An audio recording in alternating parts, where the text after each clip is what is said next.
Ladies and gentlemen, thank you very much and welcome to the Spanish Pavilion.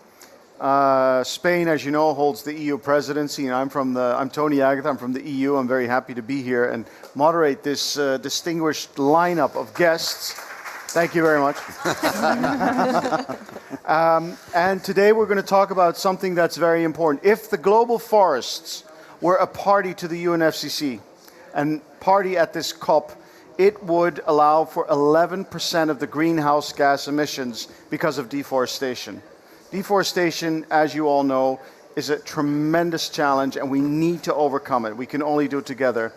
In the EU, we put forward our European Green Deal in terms of mobility, energy production, agriculture, built environment, and through the war we went into an energy transition which I think is unprecedented.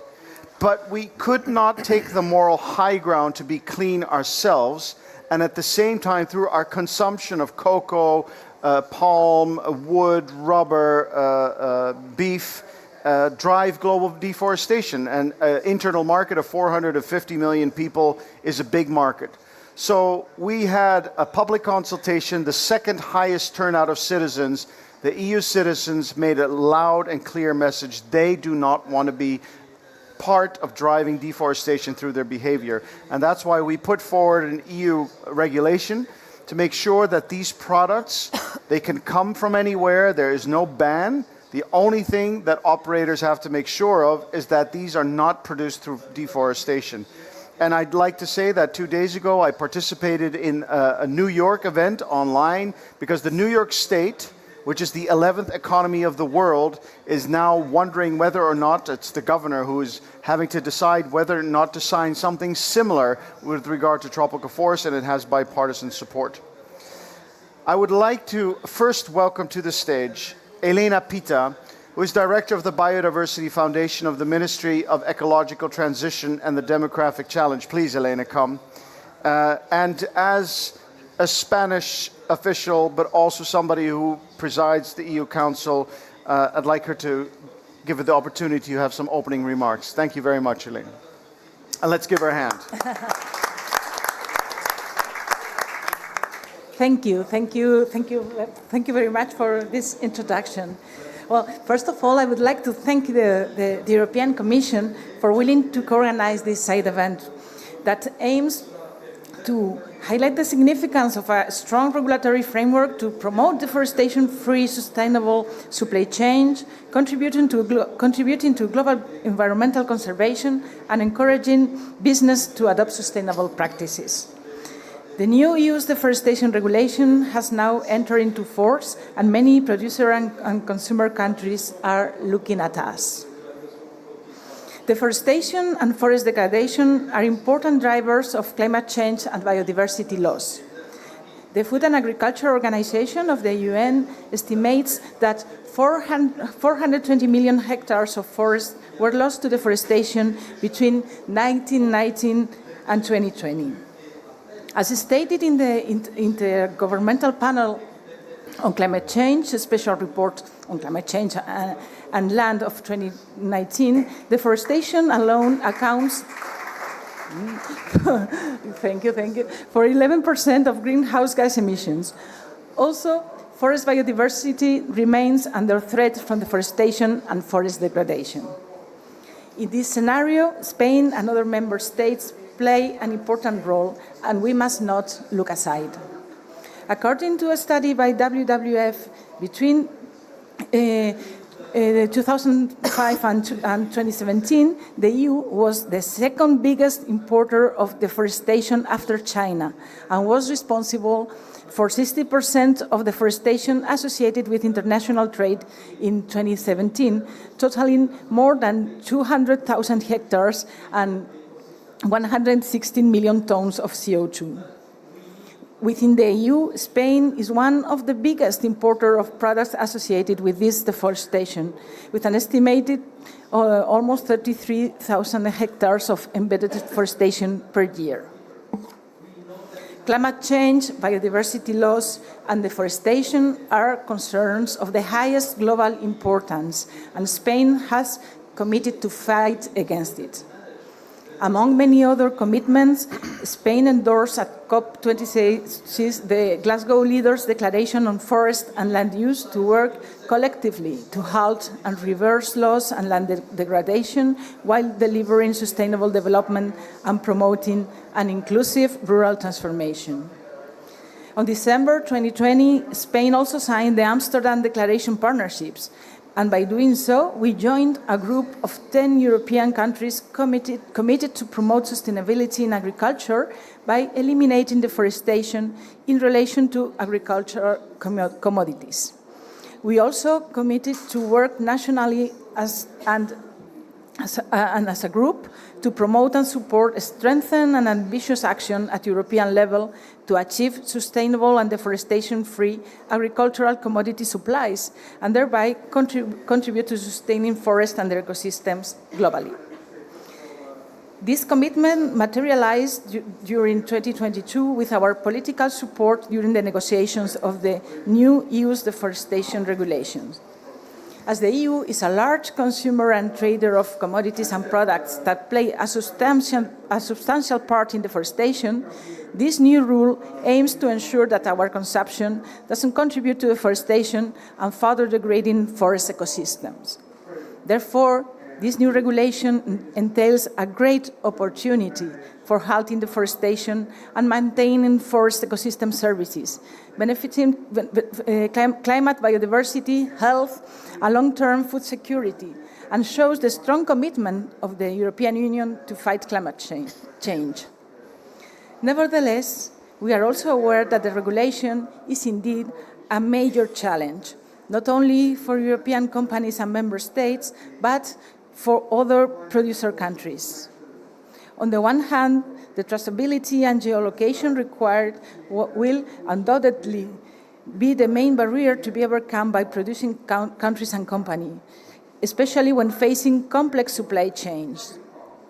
Companies will also have to adapt their current commercial procedures to new requirements with the transmission of additional information needed for exercising due diligence and the obligation of submitting a due diligence statement.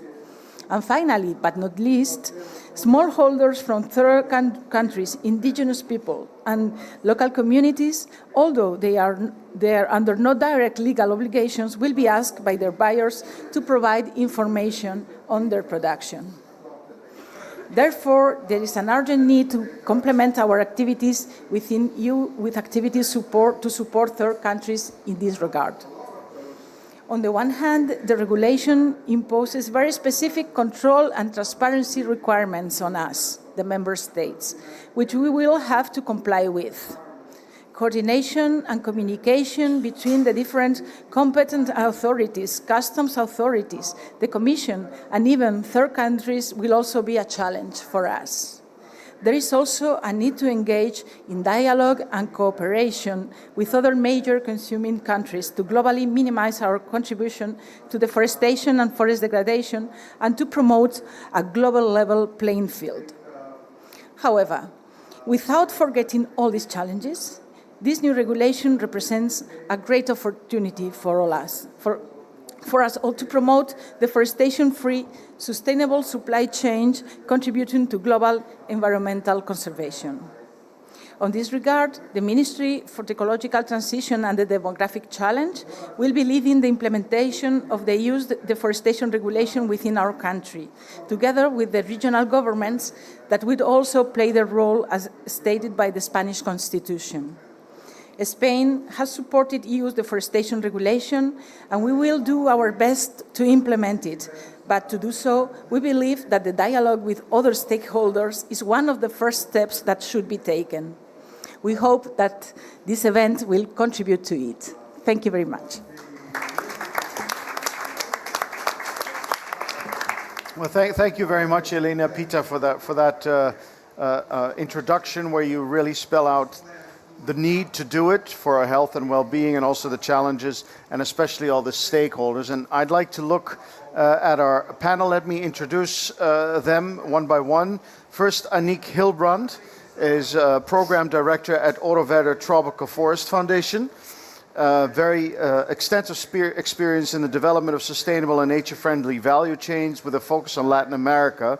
And Ms. Hilbrand is also the author of various studies on sustainable land use and biodiversity financing. Then, next to me, Mr. Frederic Ramos, who has a lot of experience. He is now the president of the Circular Economy Commission of the Spanish Chamber of Commerce, but he was also, and he's also the general director of Veolia Madrid Water, but as you told me, what is not in my briefing, you're also the state secretary for environment, if I'm correct. Yeah, some years ago. Yeah, which means you have a lot of experience. And then Jennifer Skeen, hi, nice to meet you, again is the Natural Climate Solutions Policy Manager at the National Resources Defense Council, where she works across global policy to address forest degradation in northern forest. And Jennifer's advocacy focuses on the climate and biodiversity impacts of industrial logging and boreal, means north, and temperate forest on advancing forest accountability in the global north. She's also a clinical lecturer at Yale Law School and a member of the World Commission on Environmental Law. And then Nicole Quijano-Evans, nice to meet you, Deputy Head of the Environmental Crime Program on the global implementation of the Law Enforcement Assistance Program to reduce illegal deforestation. She has more than 20 years' experience with the United Nations Office on Drugs and Crime. Prior to joining the UNODC, Ms. Quijano-Evans also worked for the Organization of Economic Cooperation and Development, the OECD, in Paris. She holds a PhD in criminology, a master's degree in political science, and a master's degree in criminology. And there's a lot of interest for criminology in your CV, I see. Very good. And finally, Mr. Mateus Chimoes de Almeida, who is a lawyer, a professor and politician, the current vice governor of Minas Gerais from 2022, which has 28 million people? 23. 23 million people, and is as big as France. Yeah. And so I'm from the Netherlands, so I bow in respect. And also has an academic background as professor at the Dom Cabral Foundation. So now that I have introduced all of you, I'd like to ask Ms. Hilbrand the first question. Well, first of all, actually there are two questions. One is the role of civil society in pushing the EU regulation forward, but also how do smallholders think, it was mentioned by Ms. Pelita, how do smallholders deal with this and think about this? Please. Yeah, thank you, Anthony. It's a pleasure to be here with all of you today at COP28, and thanks to the European Union and Spain to organize the event. And civil society played a big role in this regulation, and 2 years ago, 220 NGOs joined hands, not only informing EU citizens, but also including in a big campaign scientists, the private sector and politicians. And Oro Verde's mission is to create a global responsible community conserving forests and ecosystems. So from our perspective, the regulation is really groundbreaking, not only for forests, but also for the food systems, as this is the first time that actually the European food system is taking into account the deforestation and also the value of social aspects of people in the producing countries. So as we heard before from the Foundation of Biodiversity of Spain, actually it creates a level playing field. So those ones who are doing good, those ones who are really creating a positive effect, don't have to compete, because in the past there was no equal requirements on social and ecological impacts. And now companies have really confirmed us that they want the same rules for everyone. And from our perspective in civil society, it's very important to mention that the European deforestation regulation not only aims to stop deforestation, but also include local communities and indigenous people. And why is that? Because large-scale agriculture production often includes land grabbing and also violation of human rights in the global south. So oftentimes smallholders, especially smallholders, have been disadvantaged. And these smallholders at the same time play a crucial role because 1/3 of our whole consumption of food worldwide is produced by those smallholders. So they are significant for food production, but they are at the same time those ones that actually keep ecosystems and manage biodiversity.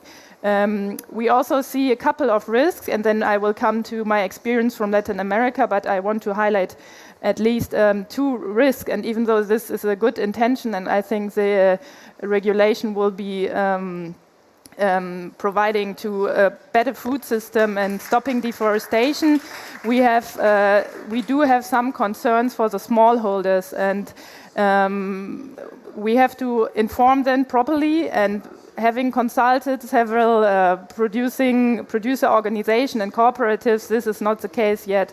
And as we heard before, the geolocation that they have to provide in the value chain, and also providing the land history that they show that they haven't done any deforestation, will have a bigger effort and additional costs. And we have been accompanying smallholder farmers in the past and experienced that is possible, providing them capacities in doing geolocation and developing this data systems. So yeah, if we really succeed providing this assistance to the producing countries and to the smallholders, I think we will look into the future with confidence. And now I would like to speak on more on the experience on the ground. I mentioned that the smallholder farmers, they are actually key in their role for feeding the world, but they at the moment still face a lot of or suffer a lot of disadvantage in the market.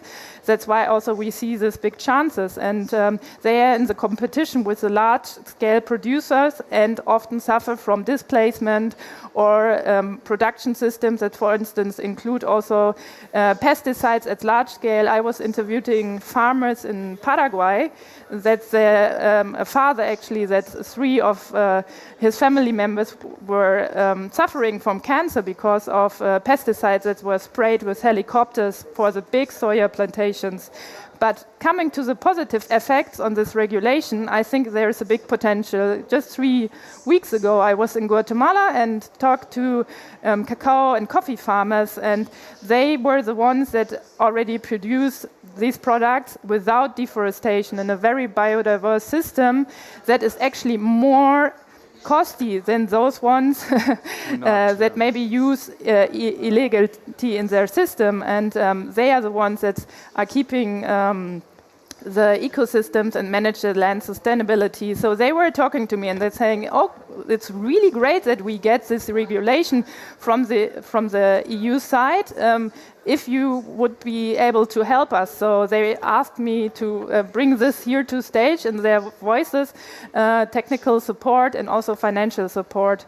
And last but not least, from that to follow up, one and the most important point is that the review on smallholders according to the regulation will be in 5 years. So from civil society, we recommend that this is a bit too late, and maybe you could consider taking into account that these vulnerable people might be already displaced in 5 years, and it would be great to look at that before.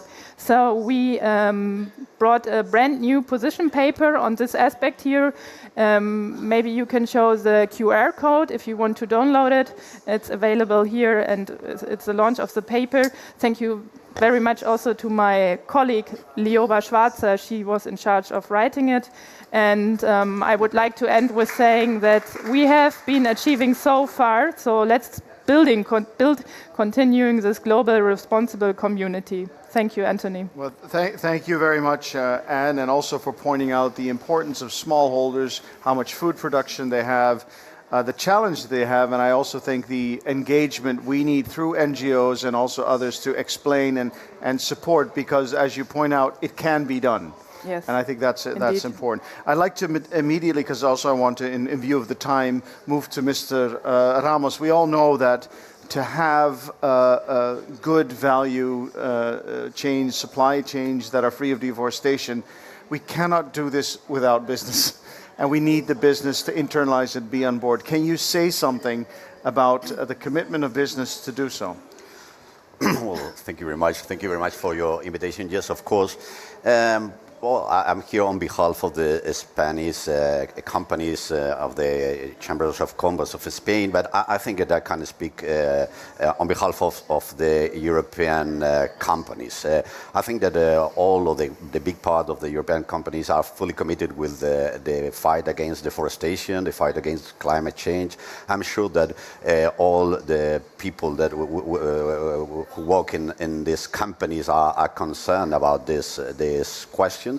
The business sector welcome the new European legal framework. So I think it's a very ambitious legal framework. It is, but it's still now there are some concepts to clarify. There is a challenge legal framework, how to understand and how to apply this legal framework will be a challenge, and we will have to work hand in hand with the European Commission and with the national administrations to apply this new rule, the concepts of plot of the land, polygon, all this new geo-localization system to allow the traceability of the products is really a challenge, and how to inform the consumers about the traceability of the products. Of course, we have to avoid unequal effects over the small producers in comparison with the big producers. This won't be an acceptable effect.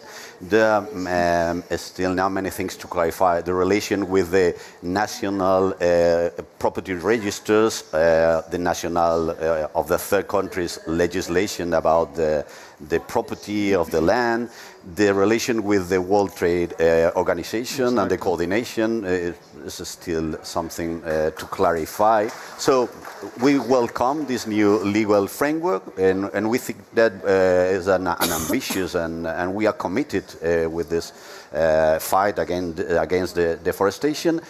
We also know that we have to get on board many actors. The supply chains involves a lot of people, small holders, big producers, so it's really challenging. But we are committed with this new regulation, and we will work hard to get a good result. Just a final question. Perhaps the time is too short to adapt our internal system to reach this goal, but we will work hard. Thank you very much, and I take heart of it, because hearing that big companies are committed, I'm absolutely sure if they are, and if they internalize it, there's no stopping. I also like when you say it's a very challenging legal framework, and I connect that to what Ann said, that the NGOs thought this was a game changer.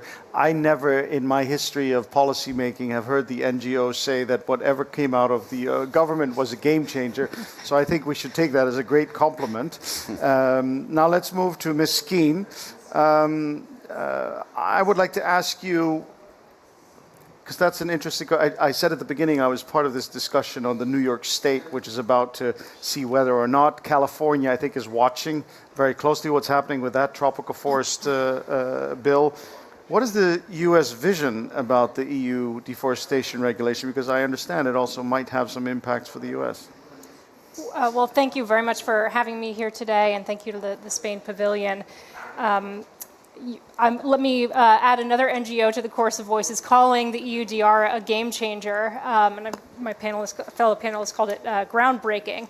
I don't think it's hyperbolic to say that the EU deforestation regulation has really altered the foundations of international forest policy, making it more equitable and more effective.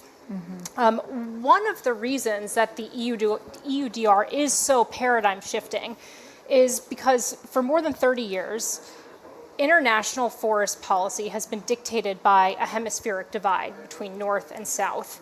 The focus has been almost exclusively on the global South, with global North countries calling for them to address deforestation in the tropics. Meanwhile, northern industrial logging is the single largest driver of tree cover loss in the world. Canada, which is home to the boreal forest, the most carbon-dense terrestrial ecosystem in the world, clear cuts more than 500,000 hectares of forests each year, much of this in irreplaceable primary and old-growth forests. In the EU, Sweden is on track to wipe out its old-growth forests by 2070. We're seeing declines of mature forests across Europe, according to a recent WRI study. And mature and old-growth forests are still at risk in the United States on federal lands. And this is all to feed supplies for pulp and paper, biomass, and lumber. And the climate impacts are devastating. You mentioned a really compelling statistic around the 11% from deforestation up top. That number grows significantly when you look at the impacts of industrial logging in the north. In Canada, it actually accounts for 10% of the country's emissions. Not to mention, of course, the species impacts and the associated impacts frequently with violations of indigenous rights. But no one has been paying attention to this. And the reason is because when logging is not considered deforestation, there's a legal fiction embedded in the foundations of global policy. You can clear cut a forest, you can have nothing but stumps, you can have nothing between soil and sky, no canopy there, and somehow you are still in a forest. But the truth is, you can replant trees, but you cannot replant a forest. And we only have a matter of years to stop, to reach our 1.5 goals and to halt species collapse. We don't have time to continue cutting down these really irreplaceable forests. Now, there is another term, degradation, and that means the erosion of an ecosystem's value. And it's been embedded in global policy for a very, very long time, but again, it's frequently or almost exclusively been looked at through that lens of tropical forests. That is until the EUDR. The EUDR really, for the very first time, peeled back this veil over northern forests and very explicitly defined degradation to include some impacts to high integrity forests in the global north. Not talking just about trees, but about primary forests, and that's really transformative. Does the definition of degradation go far enough? No, but it is transformative progress. It's changed how investors and companies think about risk analysis and market incentives. We're already seeing companies and investors approaching things differently. But as you mentioned, the EU cannot do this alone. We need other governments and other policymakers to step up. We need policies that move from legal fictions to ecological realities. And the New York Tropical Deforestation Free Procurement Act is one example of that. It's currently sitting on New York Governor Hochul's desk, and we are awaiting her leadership on signing that. It doesn't have the global scope of the EUDR, but it does include parameters around addressing deforestation, degradation, and indigenous rights. So we need her to sign it, Governor Hochul to sign it, and then we need other governments to step up and adopt similar policies that look at this from a global perspective. The last thing I'll say is that when we're talking about impacts and addressing impacts to northern forests, it's not just about those northern forests. It's about raising ambition everywhere. So when the global north tries to define its way around industrial logging and sort of embed loopholes in global policy, well, that waters down ambition everywhere, including in the tropics. When the global north tries to make supply chain regulations that don't apply to its own forests, it stymies transformative marketplace change everywhere. And when the global north goes to the global south and says, hey, clean up your act, stop deforestation, it doesn't have any credibility. And that's why NRDC and more than 100 organizations, as well as Nigeria and other African nations, are calling for the establishment of a Glasgow Declaration accountability framework that will really drive equity in forest policy and foster cooperative common action, common definitions, standards that will support the EU and its vision. So we need to move beyond forest patronage to forest partnership. The EU's taken a courageous and very impactful first step, and now we need leadership from others.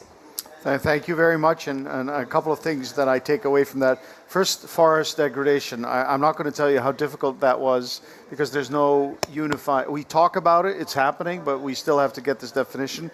I also like the way you speak about a paradigm shift and altering the fundamentals, which means we get this conversation. Like you said, if New York does it, if other states do it, so we'll have others. And then finally, the important part of level playing field, because yes, what we do is not punitive nor protectionist. This counts for EU states as well, for our north. And so that's good. Well, let me turn to Ms. Quijano-Evans. I'd like to ask you, from your experience, what are the main challenges that the regulation can encounter? And on top of that, what is your advice how to best implement them? Thank you very much. Let me try to bring a little bit of a different angle into the discussion. UNODC is here to highlight the links between transnational organized crime, loss of biodiversity, and climate change. Now, this is an area that is not always that obvious, and many people ask, so why is the drug agency here at this climate conference? Talking about illegal deforestation, I think the links are quite obvious here. And just to give you some statistics, illegal deforestation now counts as the third largest organized criminal activity. And it's growing every year. It generates between 50 and 100 billion US dollar every year. So it is quite a significant portion of illegal deforestation that we are dealing here with. So it is important to talk about it. Now, why is it so profitable for organized crime? Because we are dealing with very low risks and very high profits, which means many countries don't treat it as a serious crime. So the punishment is very low, but on the other hand, it is very good business. So of course we welcome very much the new EU regulation because it is important to strengthen the legal framework. But it also presents a challenge, especially for the enforcement side. And that's where we are looking at in particular. We're looking at who will enforce it and how will it be enforced and how will it be monitored. So we are dealing with two different authorities here from the enforcement side. One is the competent authority, which have the main role to ensure that the directive is complied with. But we also have the customs authorities, which are basically the first one to detect the illegal shipments which cross borders. Now, for customs, wood is not a priority, first of all. It is also very, very challenging for customs to identify illegal wood in containers. The bulk is shipped in containers, 90% is containerized. You must imagine they open a container, they see wood, they look at the documentation, seems okay, that's it. So it is very, very challenging to be able to verify that what is in the shipping document is also in the container. Now, but we have the competent authorities who have the responsibility, but by the time they are checking, it's too late. The timber might already be on the market, so it's not possible to verify that what was shipped, it's also what was on the documentation. The other challenge is that a common modus operandi of criminals is to mix legal and illegal timber. Even more difficult. So there are several choke points along the supply chains. What are the solutions here? I mean, we spoke about tracing, which is, I think, one of the most hopeful things to geolocation, but that requires resources. It requires technology. So we need to invest quite a lot of money also to bring the enforcement side up to speed to be able to ensure the compliance with the new regulation. Blockchain technology could be a solution, but many customs are not there yet. So we really need to ensure that the enforcement side is prepared for this. It also requires, it was mentioned before, collaboration with the private sector. Information exchange is crucial, talking to importing countries, exporting countries. Transit presents a choke point here. And yeah, I think there are many challenges on the enforcement side, but with technology, with the right risk management, with training providing training to competent authorities, providing training to customs, it will take time, but hopefully we will be able to make it more difficult, especially for the criminal side. That's what we are here for, to make it more difficult for them to traffic illegal timber from illegal deforestation. Thank you. Well, thank you very much. And what's very important is, while the regulation might drive down deforestation for ordinary producers, so it already will have effect, criminals will always try to find the weakest link. Yes. And you pointed out very clearly how important enforcement is and technology. I mean, geolocation in principle is simple. You have an iPhone, you know, but all the things that follow. So also heard about your blockchain proposal and to see. So that is clear. So thank you for that. Now I'd like to finally turn to Mr. Mateus Simões de Almeida. And I'd like to ask you, with regard to the deforestation regulation, it's important to know the opportunities and also the challenges, especially coming from the country where you come from, which is a huge country and plays a very good role with the new government and your minister, who is very active in this. I would like to hear from you. Yeah. Thank you a lot. Thank you for the invitation. It's nice to be here. And it's also nice to hear some of the words that I have heard here today. First, the regulation. When you talk about regulation, you can complain, but you have to comply anyway. So I do not really like to complain about regulation. But it's nice to see one thing that's have been put out by Jennifer, that we are not talking only about southern forests anymore. Because I understand when we talk about the southern forests, but somehow it always think that we are not really talking about forests. We are talking about markets and market protection. Many of you may not remember, but 30 years ago we are at that same place talking about health and sanity of food, and the same thing has happened through those 30 years. Is really about health, or we are talking about market protection? So when we talk about either northern and southern forests, we can look to the regulation and discuss forests and not the market behind it.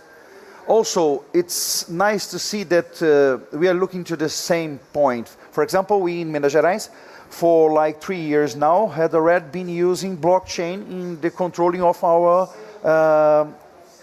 activity, industrial and commercial activity of cutting trees. The regulation itself, it's of course tough to the market to adjust itself to, but it's also an opportunity for countries that produce food like Brazil and states like Minas Gerais. I only want to make a very small remark about Minas Gerais itself, because Brazil is very big, and every time that I'm in COP or in any of the climate discussions, it seems to me that everybody thinks that we are only the Amazon forest. And I want to point out that we have non-Amazon forests in Minas Gerais. We have 3 different biomes: the Caatinga, the Cerrado, that's our southern savanna, and the Atlantic rainforest. We are a state that still has 33% of natural forest coverage. And we are very big on mining, what's a problem somehow, but I do not see ourselves living without mining. That's one thing that we'll have to discuss. It's interesting because we have a lot of lithium mines. And people say, lithium is very important. Okay, I know, so we can mine lithium then, okay, that's not a problem. Okay, but we are not here to talk about mine. We are also very big in what concerns agriculture.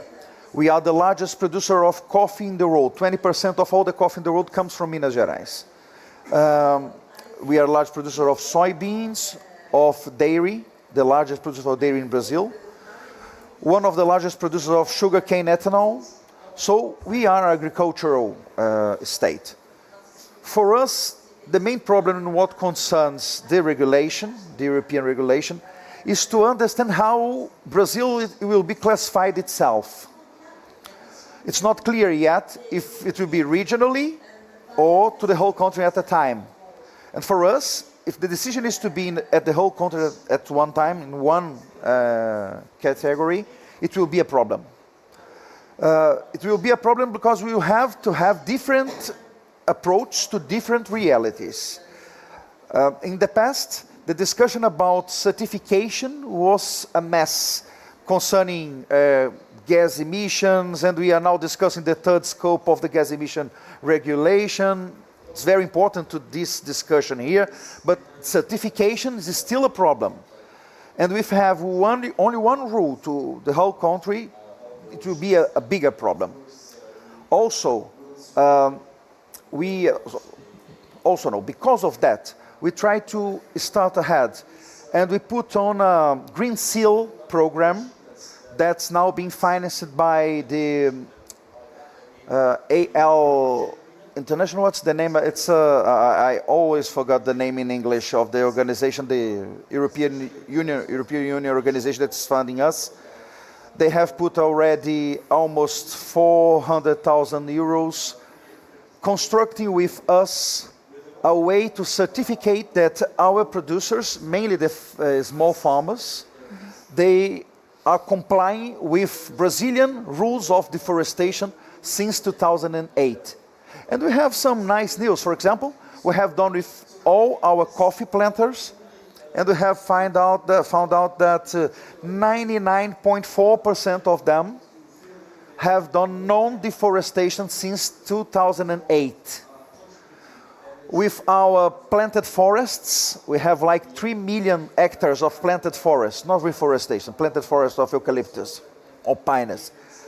They have done non-deforestation in 99.3% of the areas since 2080. We use the year 2080 because that's the year of our forest code. So we are trying to start ahead of the regulation itself to be sure that we will be able to keep selling our production to the European Union, and of course trying to show other countries what kind of certification and verification it's possible to be put in place at the land. But I really only like to put out in words that it's important for us that that's not only about deforestation, but that's also about gas emissions. Because we have other countries that, we were just talking about that here earlier, that use more chemical than we use, and that will be not affected by that regulation. And that's a problem anyhow. Okay, that's not a problem concerning forests, but that's a problem. That's an environmental problem, a huge environmental and health problem if you use like 3 or 4 times more chemicals than we use. And that's the reality about the hortifruit production in almost all Europe. When you compare the production of fruits and vegetables in Europe and in Brazil, we are talking about 3 or 4 times more chemicals than we have in our country. That will not be looked at. So every time I put on, I try to say that I'm not complaining about the regulation, we will comply, but it's important to make it about the regulation itself and not about market protection. Until now, it's not clear for us that we will not have in the end some kind of market protection due to the regulation that comes in great time, and that we think that's important to make sure that we have no more deforestation in Brazil or anywhere. Thank you very much. I think you made some very pertinent points there. Just to assure you, and I think Florica Fink-Hoymeyer, who has been driving the deforestation bill, but is also Director General of the whole Environmental Directorate General, I know that part of our Green Deal is to deal with chemicals, to deal with plastics, to deal with pesticides, to get them out of our system. So I can assure you that the countries that are using chemicals now are feeling the heat. My own country, the Netherlands, has become into a complete political crisis simply because they're running up against the European limits. So I assure you that's where it's going. And our external policies are, and I said it at the beginning deliberately, not punitive and not protectionist.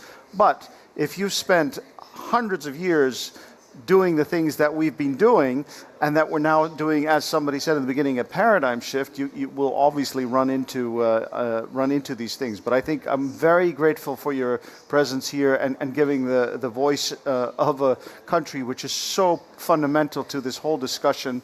So I want to thank all the panelists. I'm looking at the clock. I think we actually have time, and this is not in the program, so they'll fire me.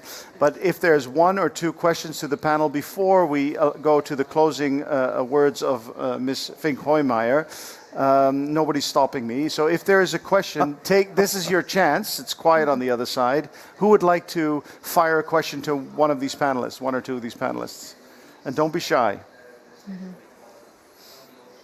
There's no questions? None? It's that clear? Yeah. Well, in that case, because we're getting into the graveyard shift of lunch, then I would like to invite the Director General, Ms. Fink-Hoymeyer, and Florica. May I please introduce you also, and to say some good things about you, which is good for my career. So, Florica Fink-Hoyer, is also a lawyer by training. She's the Director General of the Environmental Department of the European Commission. She joined the European Commission in 1990, I'm not supposed to say this, I think, and has held various high-level management posts in the area of external and security policy, humanitarian aid, disaster risk reduction, and environmental protection. And I know from a personal experience how you really did your best to keep the member states, the EU member states, to fulfill their commitments under EU law, and at the same time to find ways through, and as I said, lead the deforestation regulation. Florica, the floor is yours. Thank you. Thank you very much, Tony, and thank you very much for the panelists. I was very heartened by all your remarks, because indeed it is a complex regulation. But I would like to go back to the basics just for a second. I'm sorry for that. Because forests are our lungs. Why have we done all of this? Because forests are our lungs, and they are our life support system, right? They cover almost 30% of the planet, but they also harbor 80% of biodiversity. It's a system, right? But as it was already said, more and more, our forest, and that is the forest in the north and the south, they are emitting carbon. So they become actually now accountable for 10% of our greenhouse gas emissions, 10% coming from no longer healthy forests. So honestly, the necessity to act is very open and very clear.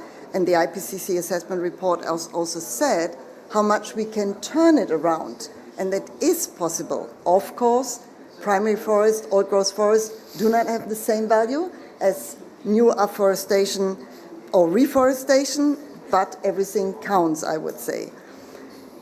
And let me also say forests do so much more. You all now have understood that they are also important as green water, right? Deforestation has very negative impacts on rainfall patterns, and it actually leads to more food insecurity and even more drought. Drought is hitting us all, whether north, south, wherever. We all feel drought. So forest, again, important. But let me also say something else, because they also provide subsistence, livelihoods, and income for about 25% of the world's population. So another reason to really focus on forests. And they have a cultural, a social, and also, if I may say so, spiritual value. And that is not only for the south, it's also for the north. I'm coming from Germany, I can tell you, we really very much love our forests, and they have a healing capacity for us as well. So in short, we all depend on them. And that's why we actually acted. Everybody was speaking about pledges on forest. You know, we have the SDGs since 2015. We have the Glasgow Forest Pledge and everything else. But we tried to pitch it from a different angle, because we addressed it from an operational angle.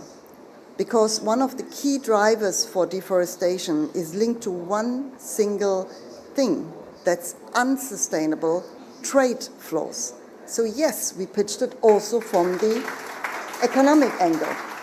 not as protectionist, but to get really people moving and to address the damage that these trade flows, these unsustainable trade flows do, requires action on both the demand and the supply chains. So the producing and the consuming countries. And that's where the legislation actually came in.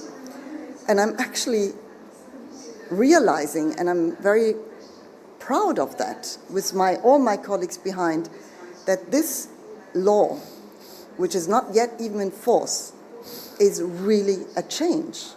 It led to change. Already a big awareness around the globe, but really very concrete action on alignment, on awareness. And if I may say so, if you now look, Brazil, Indonesia, Malaysia, there are statistics that deforestation goes down. We should also recognize that, right? We will recognize that. The question is, of course, the cutoff point. But action is happening, and this is very, very important. And that's actually what the regulation intended. I think there's also, and we had different representatives here, policymakers, business, but also the banks and the asset managers who work with the countries. They also push to alignment of our regulation. It's not just the governments, it's not just EU, it's actually the business themselves. And that is also extremely good. I know it is even difficult for the US, for Canada, because they said we were always deforestation free, so what do you want? You just generate us costs. It's the same what our member states say. We are deforestation free. You generate cost for us. I have to do traceability, due diligence, this extra cost. It actually leads to a conversation that I often have that they say, this is an unfair competitive advantage for Brazil, Indonesia, and all the others, because now they come in force. Yes, because we all of us have to come in force and align. And I think that's also a very positive change. We already had even major players among, for instance, the cocoa companies that were presenting things just before actually we were coming in. We had certification schemes.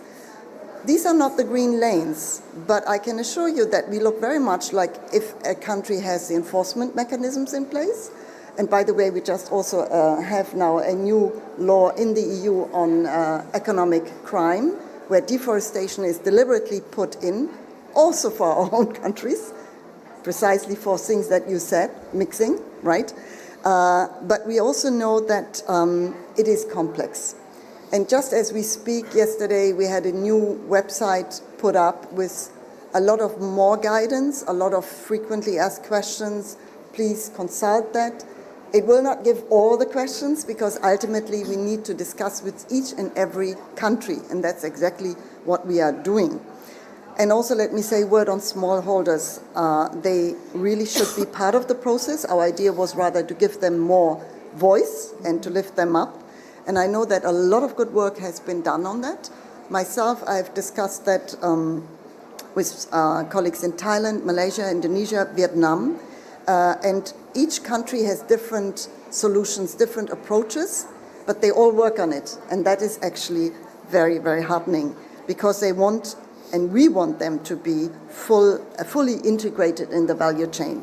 And that's where we also want to reward the work that they are doing and give incentives so that everybody, especially also most vulnerable, will profit and reap benefits. And I think this is a bit where we are coming further. I think we accept it is complex. We know that it is perhaps a very short time frame. We have to think what we do because now everybody's really doing it and they realize and they say, oh, I don't have enough time. We also have to think about that. But we all can gain so much, really so much, if we halt deforestation.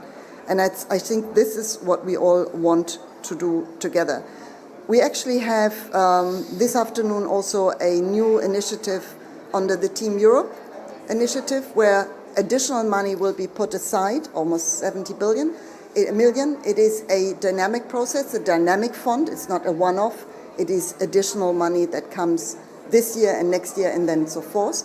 And we have spent and will continue spending money in order to help and assist our partner countries in the economic transition, on traceability, on due diligence, and all of this. This is it's a common issue. It's not you or us. It's not a dichotomy against each other. It is, we want durable, sustainable trade, and that is in the interest of everybody. And I think this is what we are hopefully ultimately achieving. And this is not just a vision that we have. I think more and more are realizing this. I'm very heartened by the panel. Thank you very much, Tony, for moderating it so eloquently. And I think we want to come closer and cooperate. I've never met so many countries as I ever did now with this regulation. That's a pleasure. And we are working with each and every country. And we will also take into account the additional information, the discussions, because I know benchmarking is always a big question. And this will not be falling from heaven. This will be discussed, consulted, and take its normal and course that it should take. So thank you very much for paying attention. It is important, especially here when we talk about climate change. We have to factor in nature. If nature is not healthy, you know, you can go down on emissions. You need both sides, really both. Thank you very much. Thank you.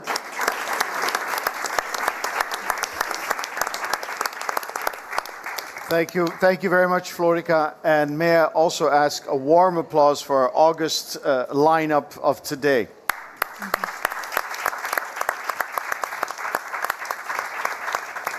And with that, I wish you a good lunch. Thank you very much.